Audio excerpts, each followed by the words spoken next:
Have you ever thought about someone and smiled to yourself because you've got like fond memories of them? I don't know, you've done something special. I don't know, you've gone on a summer camp together, or you've volunteered to paint something or feed someone, or maybe you've been through a challenging or traumatic experience with complete strangers and then come to be depths of friendship that is just like unbelievable. Can you think of memories and people like that? Hold that thought. Hold that thought.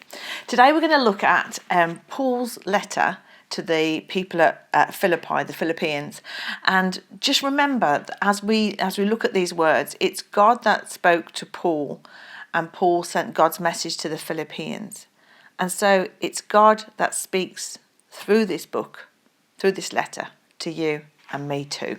It's relevant for us all. So let's start at Philippians chapter 1, verse 3. And Paul says, I thank God every time I remember you.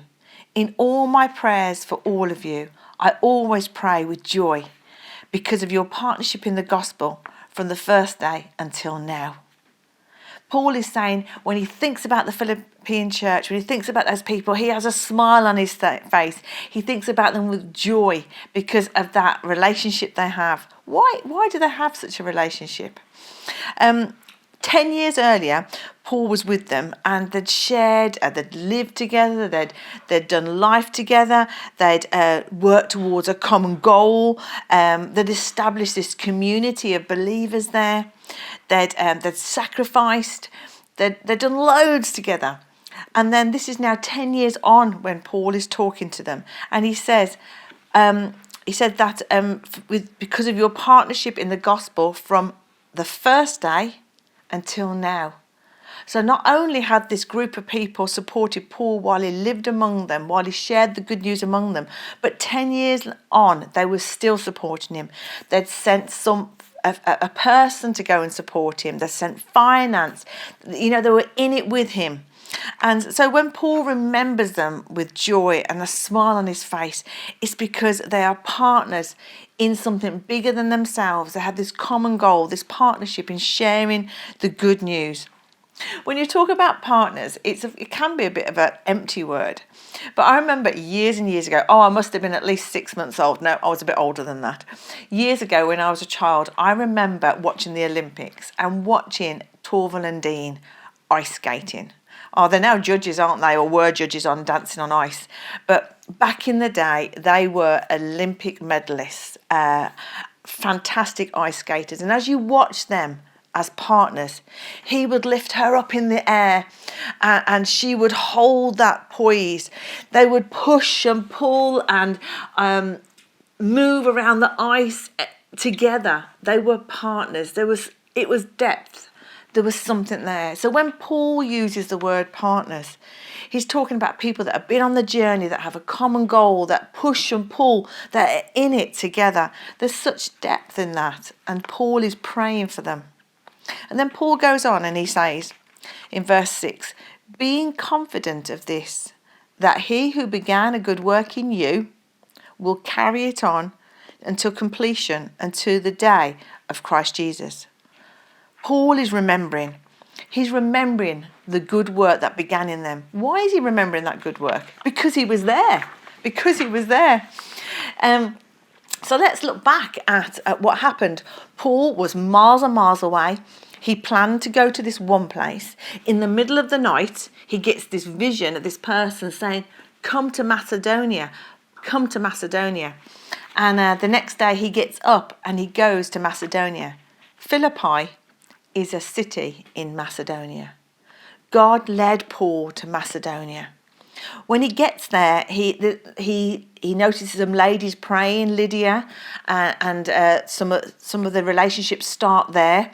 And then as Paul and his companion Silas, as they go around speaking the good news of Jesus and what Jesus has done, this fortune teller girl, she's a slave girl, she follows them everywhere they're going. And as Paul and Silas are talking about Jesus, that Jesus is the Son of God, and how he came and how he died on the cross and took on himself the world's sin, and how he died and how he rose again, and how on believing on him and stepping into what Jesus has done for us, we can have life and have freedom and be made clean. As Paul and Silas are going around telling everybody this good news of Jesus, this slave girl, fortune teller, is shouting behind them, going, "These men are servants of the Most High, who are telling you the way to be saved." You can see that find that in Acts 16 verse 17. So Paul and Silas would be going off telling them about Jesus, and this girl would pipe up again. "These men are servants of the Most High God, who are telling you the way to be saved." And everywhere they went, this girl was doing this. And in frustration, I think, Paul turns and says, "Spirit, get out of her." And the evil spirit left her. And she was no longer a fortune teller. And the owners were not impressed with this at all, because they made mega money through her. And so they dragged Paul and Silas into the town centre. They told the magistrate that they were troublemakers. Paul and Silas then get beaten with rods. They get their clothes stripped off them. And then they get thrown into jail. And they weren't nice jails, remember. They get cuffed and braced at the ankles and thrown into this dark, dingy dungeon, jail. And while they're there, they pray. Well, I would pray. I would go, "God, get me out of here." But they not only pray, they actually worship and they sing songs. And while they're singing these songs and worshipping, there's an earthquake. And the doors of the prison open wide and everything rocks. The chains are broken. And the jailer runs in because he's responsible. And he runs in thinking that all the prisoners have escaped. And he's about to kill himself. And Paul says, he says, "Stop, we're all fine, we're all here, don't do anything at all." And then then the jailer says, "Come out, tell me, what must I do to be saved? Tell me your message." Paul and Silas share the good news of Jesus with the jailer, and he becomes a follower of Jesus. His family become a follower of Jesus. And then he says, "Well, can we be baptized too?" And so they're baptized too. The next day, the magistrates say that Paul and Silas can go. And Paul and Silas say, "You can't just beat us. We're Roman citizens. You can't just do that." Anyway, so just please go. So Paul and Silas leave, but before they leave, they go to Lydia's house, one of the ladies that they met at the beginning, and there they encourage the believers, and then they leave. So when Paul is talking about God who began a good work in the people's lives in Philippi, that's what he's talking about. Supernatural work in people's lives. God who began a good work in you, in the slave girl, setting her free from that, in Lydia and the ladies encountering God, in the jailer and his whole household finding Jesus.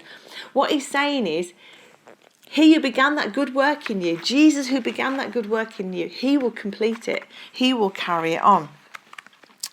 You know, when you decide to follow Jesus, when you decide, like the jailer, to believe in Jesus, it's a good work that starts in you. It's Jesus' good work in you, and it's Jesus who will complete it. It's his work. It's really interesting. When I was looking in the Passion Bible, it says good work can also be called worthwhile work. And it's saying that the language that Paul uses here with the good work is a really, really familiar wording to what's used in Genesis chapter 1, verse 2, where God talks about creation. And he says, he made the heavens and the earth. He made the waters and he makes the light and the darkness. And when God speaks over every bit of creation, as he does it, he says, it is good. And it's the same word there that it speaks of the good work that God begins in your life and in mine when we decide to follow Jesus. That good work is the same as the new life of creation when God said it is good, and it is a new life in you and me. And God says it is good. And you know, God speaks that over you. It is a good work in you. It is a worthwhile work in you. and I will bring that into completion. Now, we're made right and clean with God when we ask God to forgive us through Jesus Christ. But you know what? We still make mistakes and we're still not perfect. We are a work in progress. But we are made right and made clean by a relationship with Jesus, which is amazing. In that verse again, verse 6 of Philippians, it says that he who began a good work in you will bring it to completion until the day of Jesus Christ. Jesus will come back again, and then there'll be a new heaven and a new earth, and it will be completely redeemed and completely perfect. Paul goes on in Philippians verse 7 to 11. He says, "It is right for me to feel this way about you, since I have you in my heart, and whether I am in chains or defending or confirming the gospel, all of you share in God's grace with me. God can testify how long for all of you with the affection of Christ Jesus." Paul is saying here, you have a permanent place in my heart. You're really, really dear to me. And whether I'm in chains or whether I'm protecting, defending, or speaking out the good news of Jesus, we all share in that grace and mercy together. We're all in it together. It's a bit like this all in it together. It's a bit like a Formula One driver. Not that I know much about them at all, but this little bit I do know is that the Formula One driver drives the car, wins a race, and all the focus seems to be on him. But behind him is all the engineers, it's all the finance, it's all the people that make it all work. But the Formula One driver is seen and gets the medal. What Paul is saying is, in all that he does, wherever he is, we're in it together. It's not just me, Paul, who gets the medal for winning the race. We're all in it together. It's a whole team that get that Formula One driver to win. And he's saying it's a whole group of people, it's a whole team that share the good news. Because what Paul is saying refers back to that partnership thing again. The fact that, some people get to speak out the news. Some people get to be used by God for signs and wonders. Others, it's finance, it's support, it's encouragement. But we're all in it together in God's grace and in God's mercy. It's amazing, isn't it? And then Paul goes on and prays. And he says, "And this is my prayer for you." You know what? Verse 9 to 11. Have a look at it. And if you don't know what to pray for someone, you can always pray this over them. It's amazing. And this is Paul's prayer for the Philippians. He says, "And this is my prayer, that your love may abound more and more in the knowledge and depth of insight, so that you may be able to discern what is best and may be pure and blameless for the day of Christ, filled with the fruit of righteousness that comes through Jesus Christ, to the glory and praise of God." The first bit, it says that your love may abound. Love is always got to be the foundation of everything. If you think about Jesus' teachings, it says, love the Lord your God with all your heart, soul, and all your mind, and then love others as yourself. Another thing, Jesus says, greater love has no man, that he lays down his life for his friends. Love is the foundation. Love is the foundation. And Paul is praying that people's love may abound.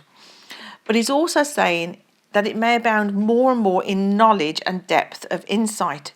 Now, the Greek word for insight says it refers to the practical understanding linked to life. Insight is the practical understanding that it links to life. It's a word that implies walking out the truth that insight reveals. It's quite deep. So insight's also sometimes translated with the word experience or discernment. Yet it is more than this. It's an experience, that reality of something, and then to apply it. So may we experience the reality of Jesus, and may we live it out. So Paul goes on then in verse 10, so that you may be able to discern what is best and be made pure. So I'm going to tell you something about Rob now. Rob has this thing where when I make a cup of tea, It sounds really silly. But Rob's my husband, by the way. When I make a cup of tea, I'll scoop the tea bag out and I'll plonk it on the side. And this frustrates Rob. It just annoys him. So the rule in our house is not written on the walls. The rule is not put your tea bags in the bin. No. But you know what? I try to remember to put my tea bags in the bin. Not because it's a rule, but it's because I love Rob and I want to do what pleases him. So it's not a rule. And you know, this passage here, when it says, so that you maybe be able to discern and choose what is best and pure. Paul is saying, out of your love of Jesus, you'll be able to, and out of your knowledge that will grow and your insight, you'll know what pleases Jesus. And you will do things to please Jesus, not because you've got to, not because it's a rule, but because you love him. It's completely different.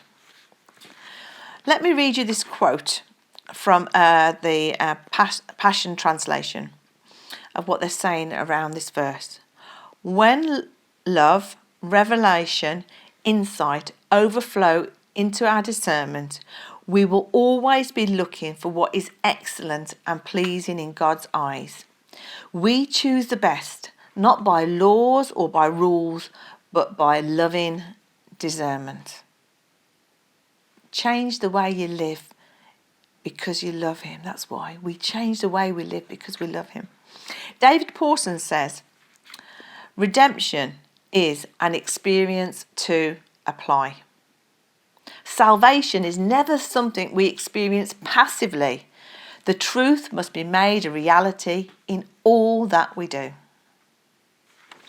So, today, as we look over Paul and what he wrote to the Philippians, and that's God's message to us, can I remind you of that key thing of being a partner, that we're all in it together, that we're all partners, which means working together, loving together, sacrificing for each other. Some people speaking, some people giving, some people doing both, some people in it together, and then we all receive the fact of the good news being spread even more. We're all in it together, partners.